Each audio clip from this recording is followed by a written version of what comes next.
Hi guys, my name is Olivia Tutu, the host of Unscripted with Lead, a podcast that will change your life. I'm talking about raw, relevant, yet relatable conversations with go-getters, trendsetters, and inspirational figures. Hi guys, welcome back to my podcast channel. My name is Olivia Tutu, the host of Unscripted with Lead. Welcome to our video podcast. I'm super excited that we're finally doing video. Now, what better way to start video than with our very own Mr. Blue? Welcome to Unscripted with Lead. Thank you very much. Thank you for coming through again. Now, I'm super excited because one, I love marketing, and two, I feel like you're an interesting person to have a conversation with. But before we get started, I have two icebreaker questions. One, because my best friend asked me, and the other one, I just want to know if I was the weird kid when I was growing up. Most likely, but let's see. Okay, the first question is, what's your favorite color? At the moment, and funny, it actually does change. So at the moment, favorite color is actually orange. Orange. Why orange? I think it's because of how it feels, and it's a very bright color. But even from a point of, you look at red, right? When you see red, what does it make you feel like? When people think about danger, and all that stuff, green. If you're in love, you think of love. If you're in love, you think of love. Blue is more sky related too, but I think orange is more for me, more awareness, yes, aggression in a way. I think it speaks a lot of creativity. So does yellow in a way as well. But I feel like the point that I am in life now, I am in a bigger creativity bubble, and I think the orange just complements it. Yeah. Well, my best friend was asking, and I kept on telling her, say, I'm going to have an interview with Mr. Blue, and it's like, is his favorite color blue? And I'm like, no, to just clear up the air. Not this year. Not this year. But the sister one is actually black, always stays somewhere. Somewhere in my favorite color is black. I think it's easy to work around. So we're our favorite colors. Yeah. See? The other question is, what was your least favorite food as a child? Shima. Really? Yeah.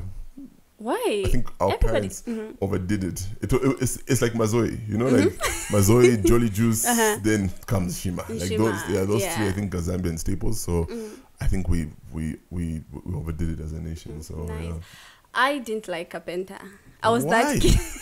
I was that kid who always had to get eggs when they had Shima and Kapenta. Shima even guys, let's just be honest. Shima is tasteless. It's got no taste. No wonder you get the veggies and the chicken. So what's the point? To give you the carbohydrates, I guess. So do rice. Do rice. Potatoes. I love potatoes. Anything made out of potatoes, I'm in. Yeah. Now, getting started into the conversation. First of all, just for emphasis sake, Mr. Blue is the CEO of Blink Marketing. I actually love the name, like Blink. Thank you. If you check out the logo, you will absolutely love it. Now, cool. Yeah, starting from the very beginning of your journey, what's that one lesson, that big lesson that you feel like your parents taught you that has helped shape who you are today? Good question. And for me, I think the biggest one has been, my dad would always say, it's not your time yet. It's not your time. I think even the era that we are in now, we find a lot of young people trying to compete with people who have been in the industry for a long time. Yes, I don't even mean in terms of like competition company, by all means do that, but more or less of saying, you've seen this guy driving an expensive car, you want to compare to say, seen him with a phone and do the same. You've seen him build a house, but it's more or less being able to realize and note that everything has got its time, and understanding, just taking a step back and just accepting, and like, it's not my time yet. My time will come, but it's not my time yet. I think that has taught me a lot of patience as well, resilience in some weird ways. So I think that was the biggest one. I absolutely love that, because my best friend and I were having a conversation. Well, I have a lot of conversations with my best friend, and I think your best friend deserves a name at this point now. Oh, her name is Sally. Okay, cool. Sally. Yes, and we're basically having a conversation around, how sometimes we want to rush the process. You want to do things that someone who's been in the industry for over 12 years, 15 years is doing now. I mean, it's okay to sort of compete, but also understanding that there's so much you can learn if only you just have a spirit of humility as compared to trying to prove a point. Because now everybody wants to know it all. Everyone wants to know it all. Everyone knows everything now. Thanks to Google. But everyone knows. And also, on that point, social media has just also made things worse, because people, there's a social media life and then there's a real life. But then you're trying to then live the real life, so the social media way. How do you then navigate, or at least learn to sort of constantly remind yourself to say, this is social media. Not everything I see is real, you know? Yeah, and I think maybe it's because, or being close to, or being in the industry itself, we're actually able to tell what's fake and what's real. What's real, Yeah, so it's not even a hard exercise really, but through seeing, for me, seeing is believing. So seeing, interacting, it's good to just bring yourself back to earth and realize that, okay, there's social media, there's so much going on, but then there's the real life. And then when you meet these people in real life, it's also a different story. And you just realize that social media is just a platform that enables them to sell their brand. And then real life is the reality of it. It's like an ad you see on TV, then you walk into the store. It's not likely to be the same. Yeah, it's completely different. Now, I love the fact that you've spoken about personal branding, or like branding in general with social media and like real life. How then is it important to sort of match the two? Because I feel like the two shouldn't be too far from each other, right? Yeah, like if I'm going to say, I'm a marketer on social media, and in real life, when somebody gives me a job, I should be able to execute it. Because I feel like a lot of us young people are too focused on the brand on social media that the execution is close to zero. True. And that's actually the thing, is that with time, you may sell your personal brand on social media well, may do it well, get the number of followers, interactions, engagement, reach. But then if you're not able to do the job, what you then realize, it will just take one post from someone to say, I got a bad service from this person, a product, and this, and your brand's dead. So I think it's actually very important to put more into the groundwork as it is to put into social media. So I think it's more or less of a 70-30%. As opposed to the other way around. I actually discovered that with myself, because I kept on saying I'm a social media strategist on social media, up until a certain brand contacted me and they said, we want you to work on ABCD. And then I realized to say I literally had to Google almost everything that I was doing. And then after that, I just went to my bio, I dropped it. I'm like, no, I don't want to do this. It's not me. And there's a lot involved. It's a lot involved. Yes. Now, when did you discover that you had passion for marketing and you wanted to be a marketing expert? Passion, I think, has always been there from before university, really. So probably even by the time I was 15, just being able to see what brands are doing was very intriguing. And I went to university.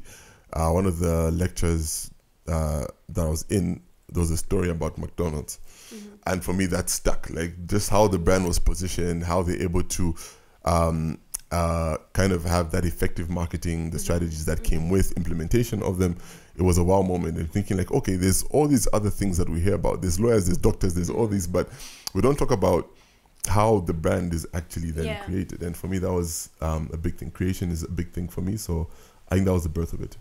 Nice. I don't think I knew what I wanted to be when I was 15 or what space. I mean, I knew, but then I think I wanted to be a journalist growing up, like from a very young age. But a lot of times my parents would say, oh no, just something that is prestigious, like be a doctor, be a lawyer. Yeah, I had the pushback. I had the pushback as well. I mean, my parents would tell me like, okay, you want to study marketing, hold on, if it's really your passion, do it after. So do accounts and economics, and I did it. And when I was done, I'm like, okay, here's the degree. I'm now pursuing what I want. I'm not saying that it didn't work. A lot of people think, okay, whatever you study is what you become. But also through studying teaches you a lot of things, whether it's to do with planning, whether it's to do with being able to manage different projects at the same time. And it's always good to just have a different view or different understanding of a different industry, because then people won't lie to you, or you'll be able to just be in a room and contribute positively as opposed to it just being around one space. I remember there's a friend of mine from church who told me to say, when you're in school, you're not just learning whatever you're learning in the lecture theater. There's a lot of things that you get to pick up, even from your classmates, that you wouldn't have if you were in a different space. So I think also, now how important is it for parents to realize that it's not really about what profession you do, but it's more about pursuing what you love and being able to get the bag. Because I think this is something that I've noticed probably from my parents as well. I think what parents really want is to just note that their kid is thriving. Like if they know to say you're able to secure a bag, a house, a car, and whatever basic needs you want, they don't really care what you do. But some want the title. Like I remember when I was a manager at MTN, I was a big thing in the house. Manager. I'm just like, okay, guys, like, I appreciate, but if you look at the pay slip versus what we hear on news of people making so many millions of kwacha, I'm like, the title is nothing. And unfortunately, in Zambia, we have this thing of where we carry a lot of meaning and importance to titles, and we forget about what it actually does for you. And it's an advice to all Zambians, really, to say, like, guys, there's the titles. Yes, you can create the titles. You can create whatever title you want if you've got the money, if you've got the power to actually do it. So focus on making the money, on building the dream and achieving your goals, objectives, as opposed to saying, I am this. Yeah. And the title. The title. No, we love the title. Don't we all love the title? Love the title. But I think also being in the media space the last 2 years has really shifted how I view stuff. Because you find someone on social media, or like when you're talking to them online, you feel like they are the big thing, or when you see them on social media, you feel like they're the big thing. But you discovered that the title they have as compared to what they're making is very less. And now some people get into the pressure of wanting to live up to the lifestyle that they portray on social media or the title. It's like, oh, I'm the CEO, so I have to do ABC. I have to do this. And stuff like that. Now, you are now in the entrepreneurial space, in the business space, but before then you were in the corporate space. When did you get in the corporate space, and how was it like? Corporate? Yeah. Corporate has pretty much been since, I would say, 21. 21? Yeah, so I was doing early. Very, very early. I think I started anything to do with my career quite early. I used to do some work for a company called Signarama. They were here once. I think they closed, but I was in the UK. So whenever I'd close for school, I would go there, do like internship and stuff, come back, put the money in something else, wait for the return. Then fortunately I found a job at MTN. So I was at MTN for quite some time. And were you doing marketing? Yes, so doing marketing and all areas of, I think I've done all areas of marketing, from business intelligence to research to product to strategy to the works, customer experience. And I really moved around to events also, sponsorships.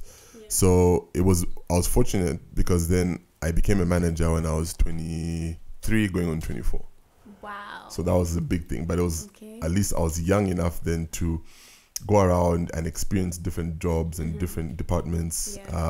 So that was the beginning, really. I would say corporate would start maybe 22 officially, past like the whole internship program. So internship about like maybe 2021. So I think from 22 was when I started. And how was it like in the space? It was, again, being fortunate because the company I worked for at the time was very... They welcomed ideas from young people, and they loved the energy that young people actually brought into an organization. So a lot of support. But I think in the corporate space also, there's also realizing that, okay, the creativity only ends at a certain point. You can also put in as much as you want and own your schedule, but there's a lot that you have to abide to when it comes to company policies, regulations, ways of doing things, what's treated as important, even if you know it won't work, and what's not treated as important. So it was very interesting, a lot to learn in a very short period of time. Nice, I love that. And you were in a space where there was a lot of regulations, a lot of do's and don'ts, a lot of corporate branding and stuff like that. But now you've shifted from that space into your own space where you basically do whatever you want. How is it? Well, not with some guidelines. With some guidelines, yes. How is it? How's the transitioning been from the corporate space to being the CEO and literally having everybody work under you? It's been, I think there's been a lot of note taking. I think when I told myself, so from MTN, then I moved to Zanaco. So when I moved to Zanaco, I told myself I'm here for 4 to 5 years, and thereafter I'm building my own thing. So it was set, and I was just kept on planning towards it. And one of the things that I did was take note. So I was fortunate to work under 2 CEOs at the time who were magnificent and be able to just show me like, okay, if you are going to be MD, if you are going to be CEO or leading an organization, these are the things of importance to put into place. Even MTN, fortunate to also work with a few CEOs closely and a few other executives. So from a leadership point, that was of huge benefit. Coming into now the entrepreneurial space, I think I have almost, there's a blank canvas, but even as much as it is a blank canvas, there's still direction, there's still focus, there's still drive, there's still a lot of pieces that are picked out from organizations that have managed to be successful and then apply it into my into my business. And I think that has also fast-tracked the way that we've grown as a small business, as opposed to starting from scratch with all things that you need to learn. Some things I've already learned, so it was for most of it, or some of it, was mostly like a plug and play. Yeah. I actually love the sound of that. I think a lot of us young people are in a rush to becoming CEO, to owning your own thing and stuff like that. But I think I'm a strong believer of sort of belonging to a community or belonging to a space where you get to learn or like serve under someone, because I think the level of experience, the level of exposure and even connection that you will get is sort of different from like what you would have gotten if you just started out on your own. True. I feel like if you're getting out of employment and you start your own thing, you're probably starting at 30, and the person who's getting straight from university and starting their stuff is starting from zero. So how important would you say it is for one to first have a feel of employment before they start doing their own thing? Or is it even important, really? It's tricky. It's tricky in the sense that I also feel like there are so many businesses out there that are making a killing and that are properly situated and successful without having the founder or CEO going on the corporate side. But I feel like with every organization, the key is also expansion. So if you're looking at expanding and competing with brands that are international in your own country before you even get outside, you need to have the international quality. So unfortunately, we're still at a point where SMEs are still developing. They've reached quite like credit to a lot of SMEs in Zambia. We've grown, but we haven't yet grown to a point where now we're competing with the international guys. It's there on some levels, but we're still lagging behind. What the corporate world does in terms of exposure for a person is it gives you the necessary tools and path or direction that is needed for you to actually get there. So it's kind of like a jump start. It may not work for everyone, but I would still encourage it for most, because you will go out with something that will be of value to your business that you will not be able to get from an international front. Yeah. I absolutely love that. And of course, while you're tuned into Unscripted with Leave, make sure you're sipping on some good cup of coffee, tea, water, juice, or whatever beverage best suits your needs. And if you're watching us on YouTube, don't forget to subscribe, like, share with 2 of your favorite people. Okay. Now, moving on. To getting back. What she said. Yeah. What you said. And I'm so sorry we didn't offer you anything. But we're going to do better next time when you come through. Saliva is the best. Oh, wow. Okay. Tell me a little bit about the uncertainties that come with entrepreneurship. I think when people are getting into formal employment or employment in general, I think one of the things they try to run away from is uncertainty, and also just knowing to say you have the security with or without you getting the job done in a way. So how have you dealt with the uncertainties that come with entrepreneurship?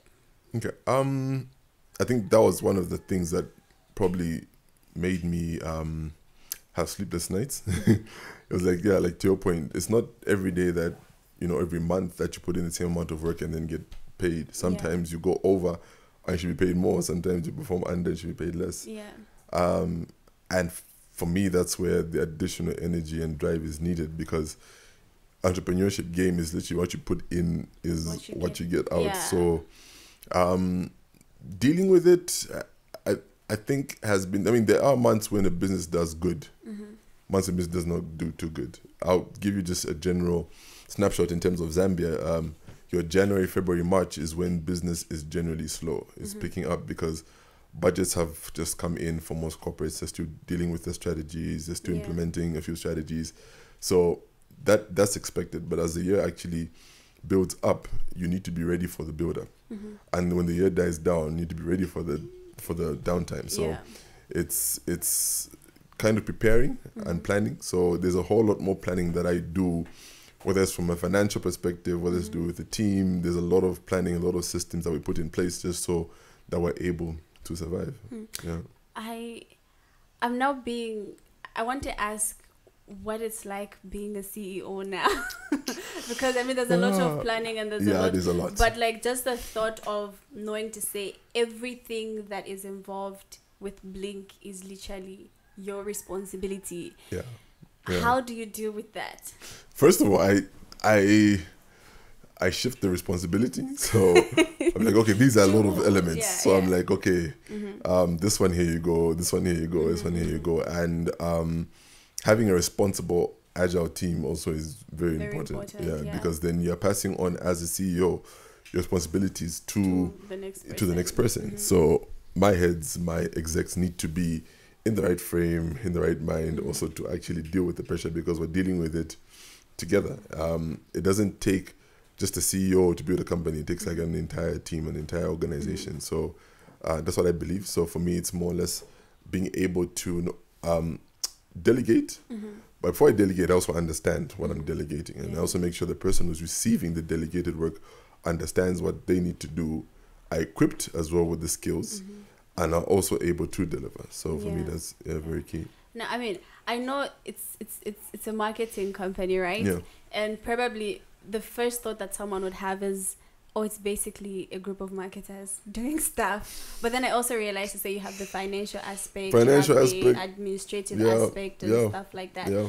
So can anybody really work for a marketing company? Or maybe they specifically just want, you've got to have a marketing degree, or you've got to have passion for marketing, or maybe you guys need accountants, need administrators, you need, you know, accountants and stuff like that. Like it's a whole round team. It's a whole round team.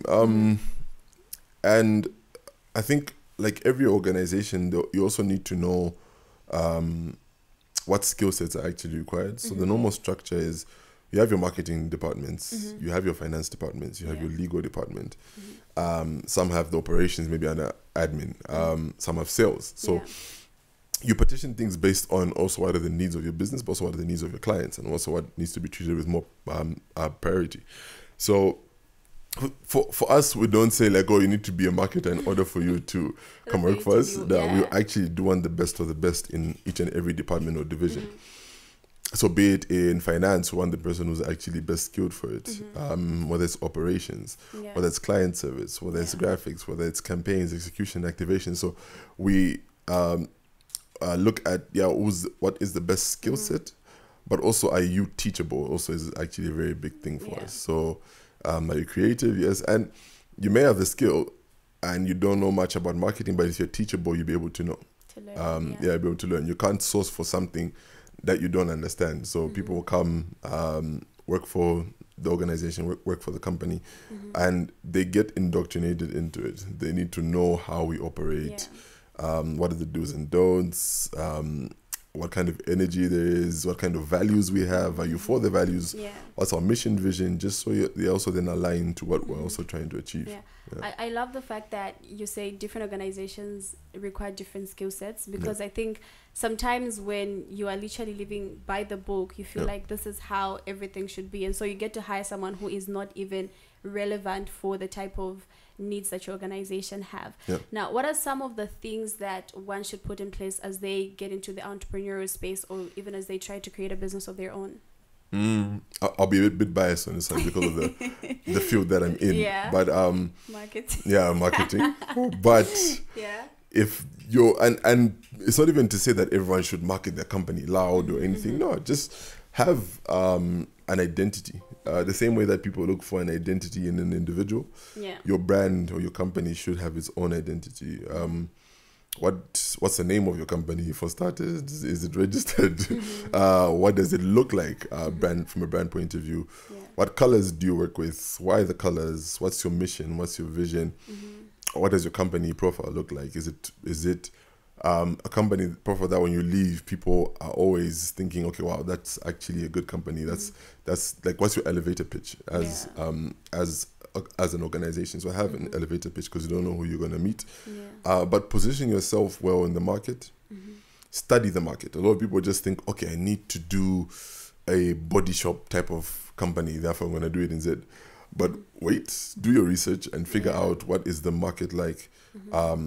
Is it the best product to actually get into at this particular time? So a lot of people just follow your dreams, yes, but sometimes also by realizing that maybe you need something else before you get to your dream, or maybe your dream is not meant for this province or this country. Also, then have the guts to say, I'm moving to Zimbabwe, I'm moving to Botswana, I'm moving because you want to follow your dreams. Because you want to follow your dreams. That's big. Okay. Or it's got to be a very good dream for you to actually have to move from a province or from a city or from a country. Now, you're speaking about elevator pitch, vision, mission, and stuff like that. Now, what if I'm this young person who wants to get into the shoe business? Like, you know, it's like, because nowadays it's like, you just feel like, okay, I need 1,000 kwacha or whichever amount is needed for you to order things from China. And then before you know it, you're selling stuff online. So, I mean, should that be put into consideration as well for somebody who's just starting out? Because I think so, and I always look at it from a point of, I'll give no more example. If you're going to Lusaka to Copperbelt in a week's time, you start to plan, right? So it's like, well, I'm going in a week. I need to buy this, I need to buy that. I need to, if you're flying, you book a ticket. If you're going by bus, okay, when do you buy your bus ticket? If you're driving, okay, you need to make sure you have enough money, you need to put gas. You know, there's that planning process, but there's always a destination in mind. So some people may say, okay, it's just like a side hustle, but everyone has that point when they realize that their side hustle is outgrowing them and it's becoming a business. When you reach that point where you know your side hustle is outgrowing you and it's becoming a business, is when now you need to think about where is the business actually growing, because you're now moving from being a side hustle to now being an actual business. So then what is the goal of that business? Where do you want to end up as a business? And then begin to now put the pieces together that enable you to have a business. So now, counts for almost everyone. I understand to say a lot of successful people and a lot of CEOs read a lot. Yeah. That is not convincing. Do you read? Yeah, no, they do. I'm more of a audiobooks are my thing. So I listen to a lot of audiobooks, morning, evening, afternoon. Yeah, audiobooks I think I'm more I do read books. Every once in a while. But I listen to a lot more audiobooks than I do actually read books.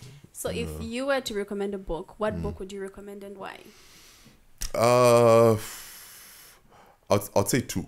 One would be Outliers. Yeah, best book. I think I started it, but I didn't finish.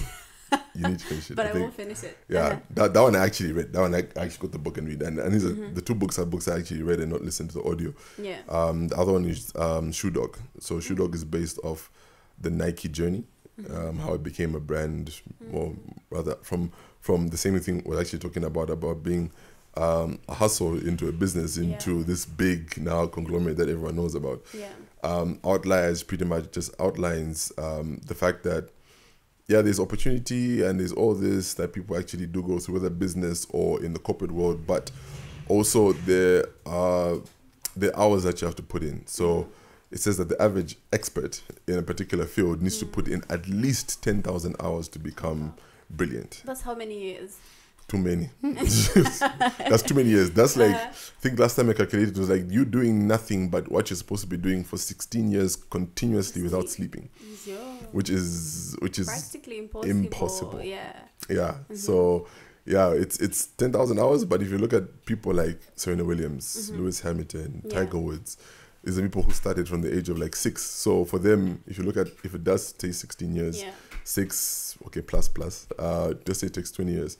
At 26, you're a beast. And that's what's happening now. Your Mbappe's, your Messi's, your Ronaldo's, all go through that. Of course, it's not too late to start to invest into your 10,000 hours, but the key is to start. Start now. Just to start, Start now.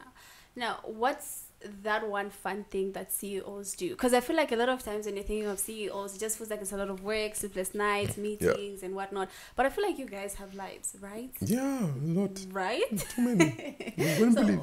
What's the one thing you do that's fun despite you being in a tight space as a CEO? Funny enough, I think what I regard as fun nowadays is... I'm told a lot of adults sleep for fun. I hope you're not... No. I actually think sleeping is boring. Time with my son he can never be boring. I think the second one would be anything outdoorsy, like shooting range, playing with quad bikes, fishing. How often do you do that? At least... Well, it used to be every weekend, but that changed. But now I would say once a month at least. Once a month. Just go out and just experience. Even if I'm just sitting outdoor space, that's good for you. That's fun. Yeah. Okay. Now, what's the one question you wished I asked but I didn't, and how would you answer it? One question you would have asked. I think it would be, will a Zambian business be successful on an international front? And how would you answer that? I'd say yes. And I would say that company is Blink. That's a good one. That's a good one. But okay, what if there's somebody who's listening or watching right now and they feel like, you know what, I also want my business or my company to dominate on an international market. How would you advise them to go about that? Because I feel like we need to grow together as Zambians, right? Yeah, no, we do. Put it on the map together. We do. And I think, unfortunately, it's not as easy to start a business in Zambia. A lot of elements of the market are against an entrepreneur, but at the same time, a lot of them are also for the entrepreneur. I feel like growth is the harder part. Yeah, I feel like growth is the harder part, but starting is the easy part. So we'll start. If you look at Pakra, check how many businesses actually registered. There's a lot. But how many of them have grown? Yeah, how many of them have grown? And I think it's also in the same way, like individuals, we exist, but how many of us grow to a certain point? How many of us mature? How many of us even get past a certain age? So I think for me, there's a lot of resilience that's needed, a lot of grit. Like you mentioned, even reading, also changing of circles. You can't always be in an environment where you are not with people who are like-minded. So surround yourself with people who are also businessmen and women, because you need to learn from them.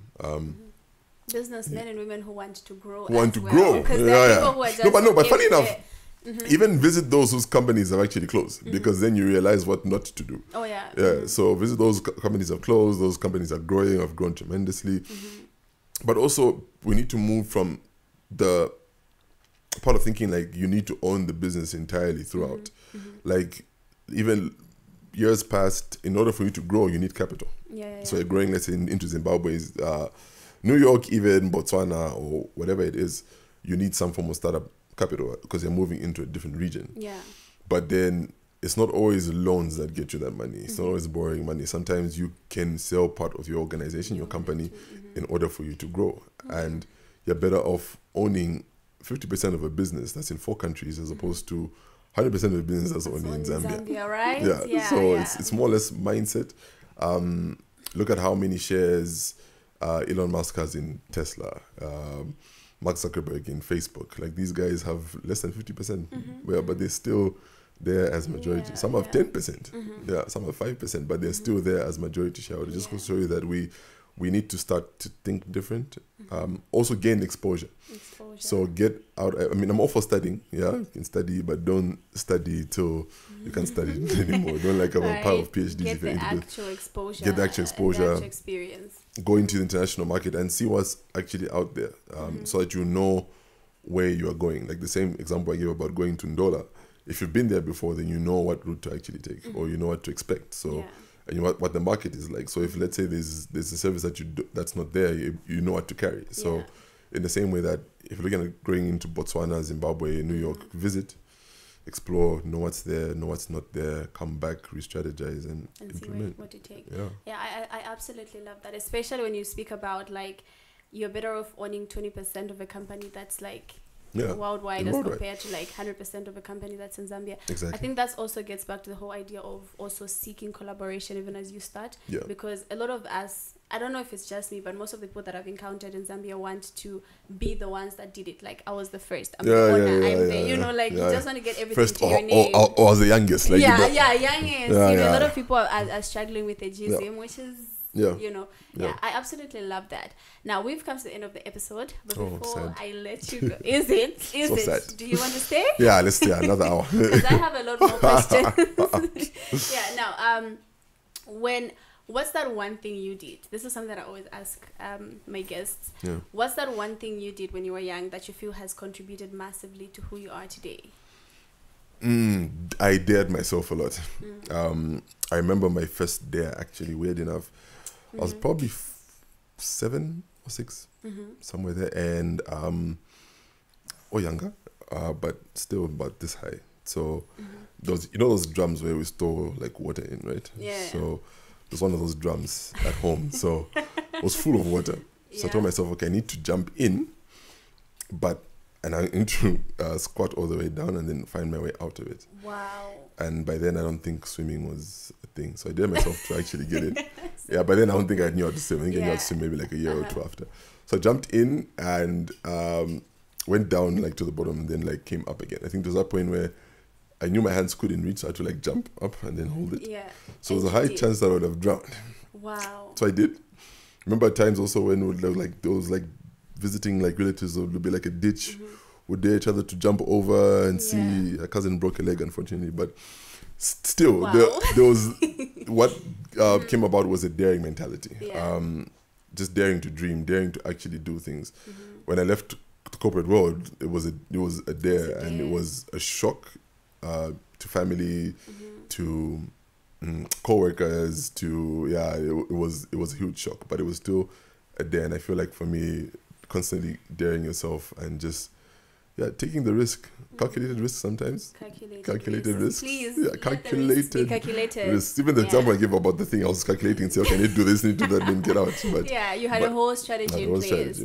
I absolutely love that, because I think when you dare yourself, you discover to say there's a lot of endless possibilities in life, and there's a lot of things that life has to offer. But if you're just comfortable in one space, it's sort of hard for you to actually experience life to its fullest form. Yeah. Now, when all is said and done, what's that one thing you want to be remembered for? As Bluseke Bluseke. I said the name correctly. Yes, spot on. Spot on. And I think the one thing is that he shaped the way business should be done in Zambia or in Africa. That's the biggest. I love that. I love that you want to be remembered for something that encompasses all humanity, which is beautiful. Thank you so much for coming through. Thank you so much. Is there anything else you'd like to say? No, I think I'm good. I'm going to have now like the teas and the waters. And I hope you listen to this particular episode. Definitely. Yeah. We've come to the end of the episode. Thank you so much for listening or watching up until the end. This has been Olivia Tutu, and I also want to say thank you to our partners for this particular episode. Don't forget to subscribe, like, and share this with 2 of your favorite people. And like I say, I'm going to say it again. I don't want to be known for them against, I want to be known for them for, and I am for people. Regardless of who you are, I love you, but God loves you more. See you next week, sometime, someplace. Bye.